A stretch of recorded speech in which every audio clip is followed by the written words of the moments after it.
కమలాపూర్ కదా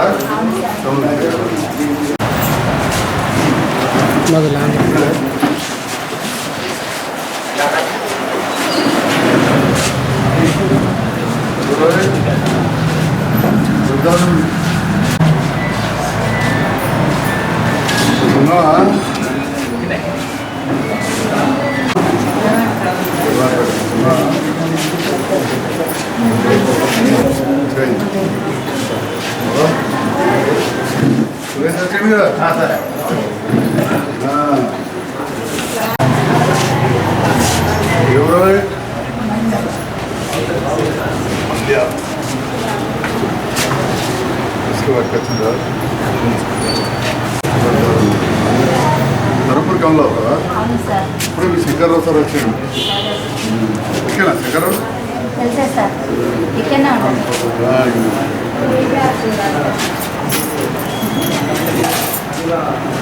ఎవరమ్మా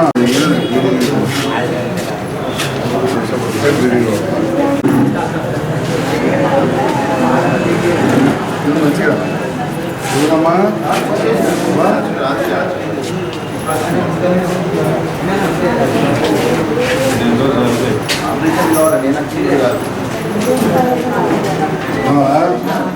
సరే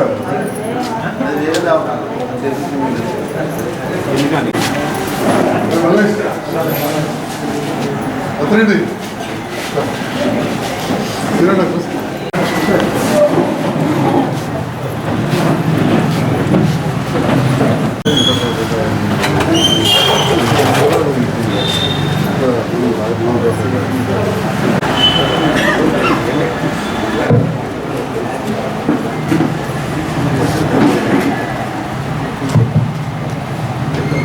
భవానీ కన్యా హాస్పిటల్లో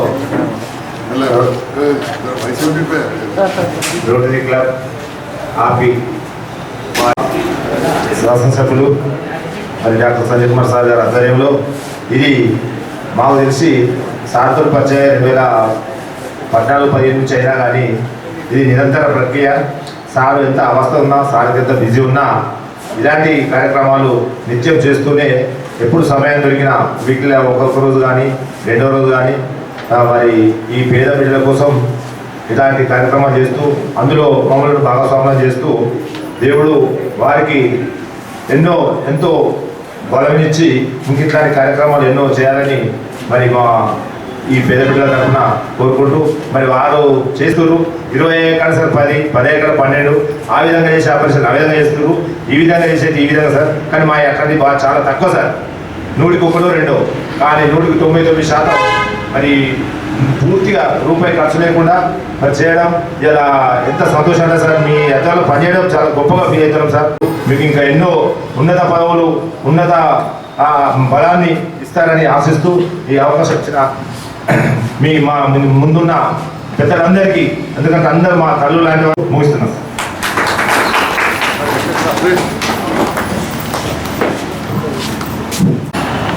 శాసనసభ్యులు గౌరవ డాక్టర్ సంజయ్ కుమార్ గారికి ఒకసారి ధన్యవాదాలు తెలుపుకుంటున్నాం. ఎందుకంటే చాలా రోజుల నుంచి మాకు బుద్ధి తెలియని అప్పటి నుండి సారు రాజకీయంలో రాబోయే కంటి హాస్పిటల్లో రోటరీ క్లబ్ వారి కంటి ఆపరేషన్ కార్యక్రమంలో ఎమ్మెల్యే డాక్టర్ సంజయ్ కుమార్ గారు మరియు ఎమ్మెల్యే కాకముందు కూడా ఎన్నో స్వచ్ఛత సేవా కార్యక్రమంలో పాల్గొని చాలా రోజుల నుండి రోటరీ క్లబ్ వారి ఆధ్వర్యంలో ఎన్నో ఉచిత కంటి ఆపరేషన్లు చేస్తూ మరియు ప్రజా జీవితంలో రాకముందు నుండి కూడా చాలా అరుదైన గొప్ప పేరు పొందిన డాక్టర్ సంజయ్ కుమార్ గారు ఎన్నో ఉచిత కంటి ఆపరేషన్లు చేసి ప్రతి వాడ ప్రతి ఊరిలో ప్రతి ఒక్కరూ ఏ ఊరికి వెళ్ళినా ఎవరిని అడిగినా కానీ కూడా వెంటనే చూడగానే మీరు నాకు ఆరోగ్యాలు ప్రసాదించాలని మనస్ఫూర్తిగా కోరుకుంటున్నా. సార్ ఎల్లవేళలా మీరు ఇలాగే ప్రజా జీవితంలో మరియు రాజకీయ భవిష్యత్తులో ఉన్నంత పదవులకు అందుకోవాలని మేము మనసారా కోరుకుంటున్నాం. మరియు ఈ హాస్పిటల్లో సిబ్బంది కానీ మరియు ముఖ్యంగా విజయ్ సార్ కానీ ప్రత్యేక ధన్యవాదాలు. అలాగే దాన్ని మెప్పించి విజయ్ సార్ కూడా దీనిలో భాగంగా ప్రతి ఒక్కరిని పేషెంట్ వచ్చిన వాళ్ళను మంచిగా చూసుకుంటూ సార్ లేని లోటు తీర్చున్నందుకు దానికి కూడా కృతజ్ఞతలు సార్. మీకు కూడా ఈ అవకాశం ఇచ్చిన నాకు ప్రతి ఒక్కరికి ధన్యవాదాలు. సరే పొద్దున దేవుని దగ్గరికి అయితే మొక్కుతారు కదా, దేవుళ్ళు ఏం చేస్తారు, డాక్టర్లను పంపిస్తారు. మీరు సినిమాలు సీరియల్ ఎక్కువ చూస్తుంటారేమో. ఒక సినిమాలో ఏమంటారంటే ముస్లిమ్స్ వాళ్ళ అల్లాను, క్రిస్టియన్స్ వాళ్ళ యేసుక్రీస్తును, మన హిందువులు మన దేవుళ్ళను మొక్కుతాం కదా. కానీ అందరూ చేతులెత్తి మొక్కేది డాక్టర్లకే. చాలామంది డాక్టర్లు ఎక్స్పర్ట్స్ ఉంటారు. సార్ కాబట్టి, సంజయ్ సార్ కాబట్టి మీకు కంటి ఆసుపత్రి, ఇంకోసారి అట్లా చేస్తారు కదా. మనం ఏ దేవుని మొక్కినా అంతిమంగా మళ్ళీ దేవుళ్ళు అంటే డాక్టర్లే, అంతే కదా. మనకి ఏదైనా ప్రాణం మంచి లేకపోయినా ఎక్కడికైనా పోయినా మనం ఏం చేస్తాం, దేవుడు నన్ను మంచిగా చూడు అంటాం మనమా. మళ్ళీ వాళ్ళంతా దేవుళ్ళు ఏం చేస్తారు, డాక్టర్లనే పంపిస్తారు. సో చాలా సంవత్సరాలుగా, అంటే ఎన్ని సంవత్సరాలు నాకు తెలియదు కానీ అనేక సంవత్సరాలుగా ఉచిత కంటి ఆపరేషన్లు. ఎందుకంటే సామాన్య మధ్యతరగతి కుటుంబాలకు ఏదైనా వైద్యం పరంగా ఇబ్బంది వస్తే వాళ్ళ డబ్బులు, ఎందుకంటే మన ఆర్థిక వ్యవస్థ, మన ఇంట్లో పైసలు ఉండయి, ఏదైనా హాస్పిటల్స్కి వెళ్తే బాగా పైసలు అయితే అని మనం భయపడతాం. సో ముఖ్యంగా మన బాడీ మొత్తంలో మనం ఏదైనా పోవాలంటే బాగా పనిచేసేది ఏంటిది, కన్నే. కన్ను లేకపోతే మనం ఏదైనా చేసుకుంటామా, ఇంట్లో మనల్ని కూడా ఎవరు దేకరు. సో ఉచిత కంటి ఆపరేషన్లు చేస్తూ పేద ప్రజలకు అండగా నిలుస్తున్న, డాక్టర్ పరంగా సేవలు చేస్తున్న డాక్టర్ సంజయ్ కుమార్ని నేను మనస్ఫూర్తిగా అభినందిస్తున్నా. మాట్లాడే అవకాశం ఇచ్చినందుకు సార్, హాస్పిటల్లో పనిచేస్తున్న సిబ్బంది, మిగతా డాక్టర్ విజయ్ కుమార్ గారికి, మిగతా సిబ్బంది అందరికీ కూడా కృతజ్ఞతలు చెప్తాను. ఈ అవకాశం కూడా అవకాశం ఇవ్వాలి.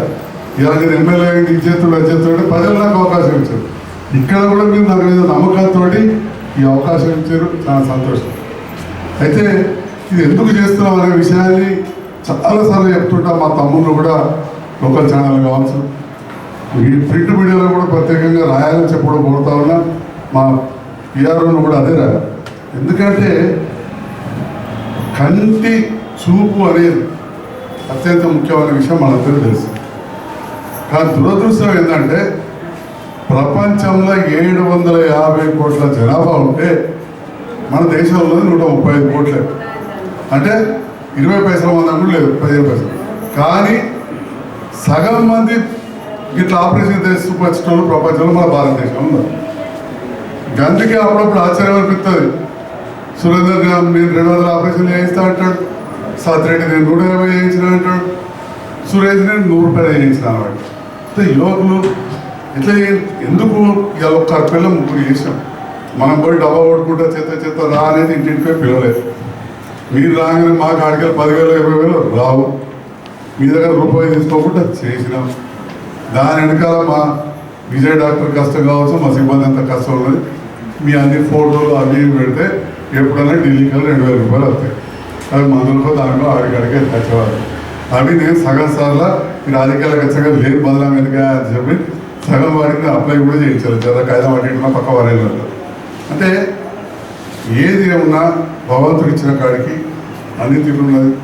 రెండోది వేరే చెప్తే బాగుండదు కానీ ఒక పెద్ద డాక్టర్ ఉంటాడు, వారికి పెద్ద బిరుద వచ్చింది.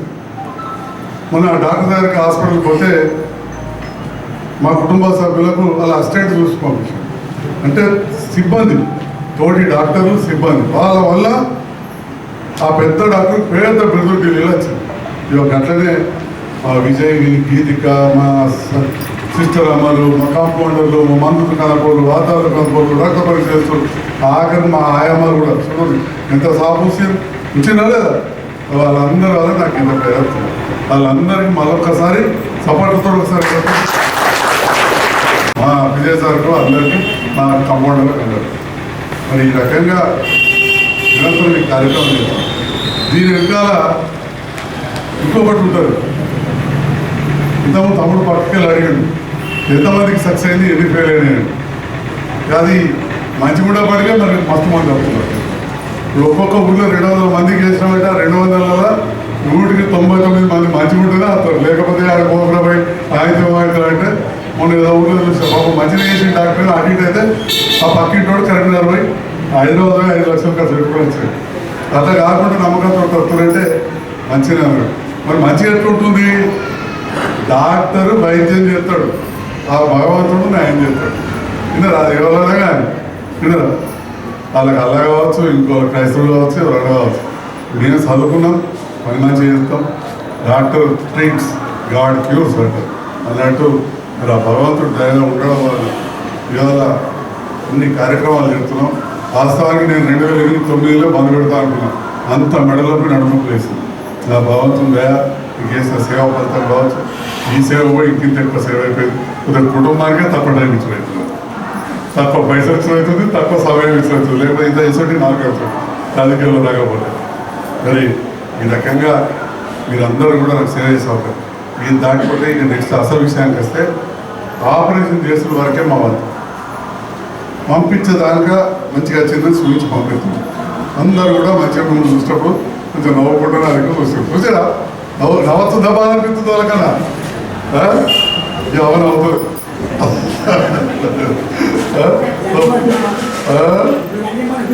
అదే అయితే ఇప్పుడు ఇంటికి వెళ్ళక మా చిక్కా పడుకోవాలి. ఇప్పుడు ఇంకా అవసరం మా తమ్ముళ్ళ మీద